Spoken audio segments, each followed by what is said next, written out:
लोग हैं जिन पर तू खफा होता है, अल्लाह ताला ने इरशाद फरमाया कि वो लोग हैं जो किसी काम में मुझसे भलाई मांगते रहते हैं। जब मैं उनके लिए कोई हुक्म कर देता हूं तो वो मेरे उस हुक्म से नाराज हो जाते हैं। अलावा अजी कि एक रिवायत तो इससे भी ज्यादा सख्त है कि अल्लाह ताला इरशाद फरमाता है कि मेरे अलावा कोई भी माबूद नहीं। अब सुनिएगा, ये इरशाद सुनिएगा, इमाम गजाली रहमतुल्लाह ताला अलैह ने इसको नक़ल फरमाया, गौर से सुनिएगा। अल्लाहु अकबर। अल्लाह ताला इरशाद फरमाता है कि मेरे अलावा कोई भी माबूद नहीं, और जो शख्स मेरी भेजी हुई मुसीबत पर सब्र न करे और मेरी अता करदा नेमतों का शुक्र अदा न करे, मेरे हुक्म पर राजी न हो, फिर उसे चाहिए कि मेरे अलावा कोई और रब ढूंढ ले। पता चला जब अल्लाह की तरफ से कोई मुसीबत आए तो उस पर सब्र करो, नेमतें मिले उस पर अल्लाह का शुक्र अदा करो, और फिर अल्लाह कोई तुम्हारे हवाले से फैसला फरमा दे तो उस पर राजी रहो।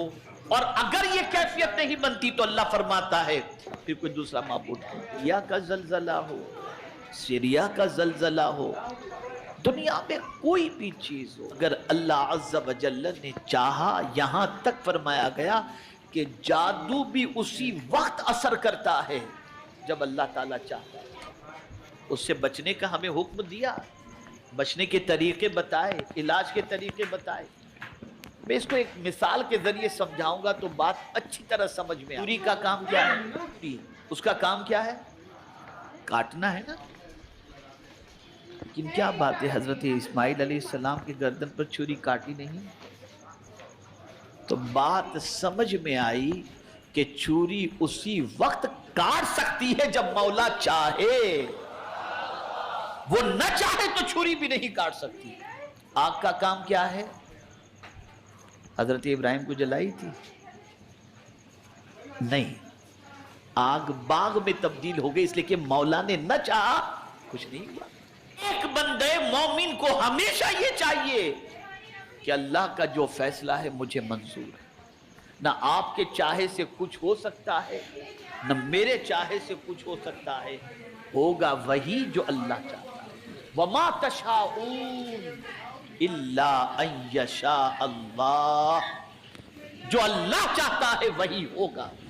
तो अल्लाह के फैसले पर राजी रहने की कोशिश करनी चाहिए। मेरे प्यारे आका सल्लल्लाहु ताला अलैहि वसल्लम के प्यारे दीवान नबी अकरम सल्लल्लाहु अलैहि वसल्लम ने सहाबाए किराम अलैहिमुर रिज़वान से दरियाफ्त फरमाया कि तुम क्या हो? किससे पूछ रहे हैं हुजूर सल्लल्लाहु अलैहि वसल्लम? सहाबा से। तुम क्या हो? सहाबाए किराम ने अर्ज किया कि हम ईमानदार हैं। क्या जवाब दिया सरकार को? हम ईमानदार हैं। अब हुजूर सल्लल्लाहु अलैहि वसल्लम ने फरमाया तुम्हारे ईमान की अलामत क्या है? तुम्हारे ईमान की अलामत क्या है?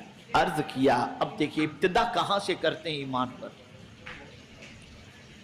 अर्ज करते हैं कि हम बला पर सब्र करते हैं। जब कोई मुसीबत आती है तो हम उस पर सब्र करते हैं, और फिर कहते हैं बवक्त वुसाअत अल्लाह का शुक्र अदा करते हैं। लेकिन अल्लाह कभी हमें वुसाअत अता करता है, रिज़्क में फरावानी अता करता है, तो हम अल्लाह का शुक्र अदा करते हैं। और अगर कोई मामला उसके सिलसिले में अल्लाह कोई फैसला कर दिया है तो उस मौके पे हम अल्लाह की शिकायत नहीं करते, अल्लाह के फैसले पर राजी रहते हैं।